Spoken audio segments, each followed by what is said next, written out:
Singapore's expanding manufacturing sector is showing no signs of stopping. It continued to expand in the month of November, with the Purchasing Managers Index hitting 52.9. That's the highest reading in 8 years. Janice Lim with more.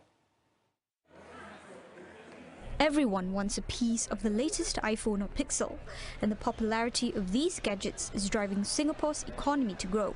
That's because a material used to make them is highly sought after. They are called semiconductors. The demand for semiconductors has been supporting Singapore's overall manufacturing rally since the beginning of this year.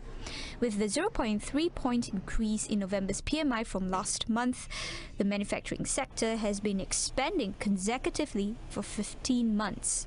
I think earlier on there had been expectation that the manufacturing activity could actually ease off towards the end of the year.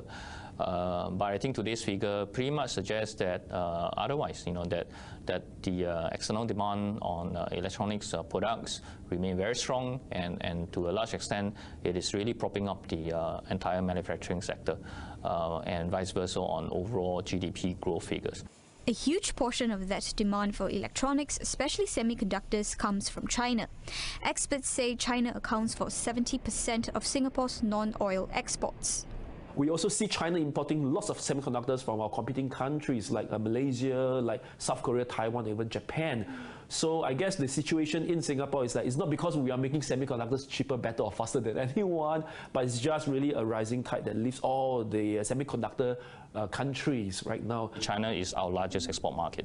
So the key thing that we may have to focus on going to 2018 is that we should keep two eyes on China.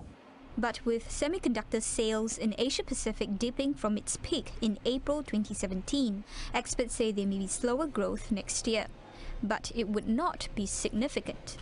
As we go into 2018, it may slow down further, really because of a high base in 2017. In fact, over the next few years, I think the demand will only get stronger. I mean, nowadays, if you look at the needs or the demand for semiconductors, it's from everything from driverless cars to even the Internet of Things. Another reason that could lead to a slight moderation next year is the fact that the latest smartphone models have already been rolled out. But till then, semiconductor makers in Singapore and elsewhere are still facing difficulties fulfilling orders.